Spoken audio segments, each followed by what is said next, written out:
I'm very interested in prisons right now. And a lot of prisons are hesitant to let you in, largely because I think the conditions are so deplorable that they're worried that if you were a gotcha hit piece journalist, that they'd be afraid of the story you tell. And then when you look at our incarceration numbers, we really have to look ourselves in the eyes and ask if we're doing the right things. When we're the land of the free, but we incarcerate more people by far than any other country on earth, we really have to look ourselves in the eyes. So things that go into the justice process. The last thing I'll throw out, this is a total pipe dream, but I've always floated out the idea of running a private prison. Now, before everyone says I'm an evil maniac, let me explain what it would be. One of the things we're really going to need going forward is the trades.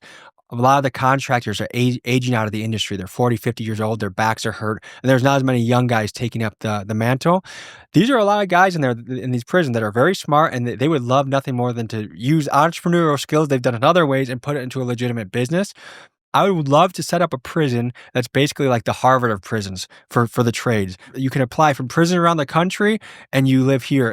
And the pipe dream would be the way we eat is going to be different. We're going to eat healthy, good food. You guys are going to be allowed to work out. Like, we want you to be a well-developed person when you get out, but also we're going to spend a heavy amount of time investing into electricians and plumbers and HVAC guys so that when you leave, you have something for you waiting on the other side. And a big problem with a lot of prisons right now is they either do labor for free. Like in Texas, they do labor for free, which someone could argue that's your debt to society, but also if someone's balling off of it, if someone has a private prison where there's a guy driving around in a Rolls Royce because you're working for free, I have an issue with that.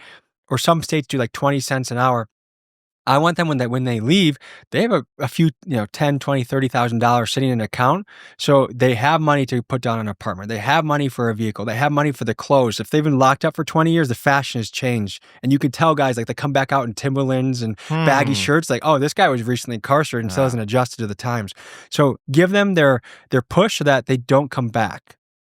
That'd be my pipe dream. If anyone knows, any investors want to talk down the line. How much would it cost for someone to join a prison like that? Maybe we'll take government money and grants if that's on the table. But my idea of how it could be funded is, and this is a performance-based incentive, is we take, let's just say, we have to figure out the math, but the first 4 or 5 years that they're out, we take 10% of their income, and that funds it. So it's on us to make them as highly qualified as possible so they're getting paid the most and help them grow their business.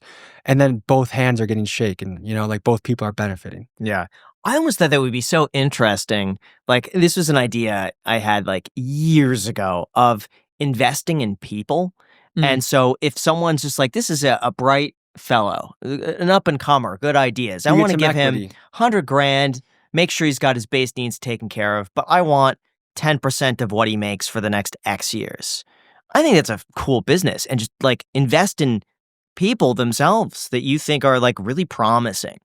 I think that'd be cool. But you could game it. There's so many ways that you could be like, well, technically we had to pay out this subsidiary LLC increase expenses in the Cayman Islands. And so I actually didn't make any money. It's like, there's so many little loopholes that anyone could pull, or like, yeah, well, I need that Range Rover as part of my living expenses. So we're in the red this year, actually. Sorry. And then as soon as it's up, this person starts making like tens of millions of dollars. Mm-hmm. But if people were honest about it, and like, I think it could work well. The only thing I say to that, I think like is 10% gross, actually. Really good on the table, but does that violate a fundamental law of human motivation and psychology? Like, do they need to be so hungry that they need to succeed? Or is it, hey, if you pave the path for me, I'm just going to commit my life to it. I just need the chance. I think there's people you could find. It's kind of like taxes, though. It's like at a certain point, they may disincentivize you. It does, but yeah. Once they start taking more than 50%, I think it causes me to take my foot off the gas a little bit and be like, do I really want to do that?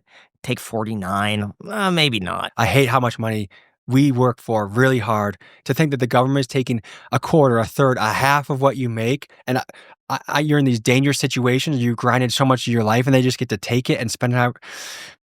That's a time for another podcast. Probably bring taxes down a little bit. Yeah, another podcast. This clip is brought to you by our sponsor, Aura. Have you ever Googled yourself or a loved one and been absolutely shocked by all of the information that's publicly available online? Well, I did it recently, and it was really scary to find private information that was readily available on public data broker sites. Well, if you're scared about something like this too, that's where our sponsor, Aura, comes in. Not only does Aura monitor your personal data across the web, but it also helps you opt out of those invasive data broker websites. Plus, they offer identity theft protection with up to $5 million in insurance for your whole family, financial fraud alerts, and even a VPN then to keep your online activity private. Personally, I'm not willing to leave my information and my family's security vulnerable, and you don't have to either. Go to Aura.com/icedcoffeeclips to try it out for 2 weeks for completely free. And literally in just minutes, Aura will let you know if your personal information is exposed. Head to Aura.com/icedcoffeeclips to see why it's worth it and protect what matters most. Seriously, guys, it's just 2 weeks completely for free. Try it out with the link down below in the description or Aura.com/icedcoffeeclips. Thank you to Aura for sponsoring this podcast.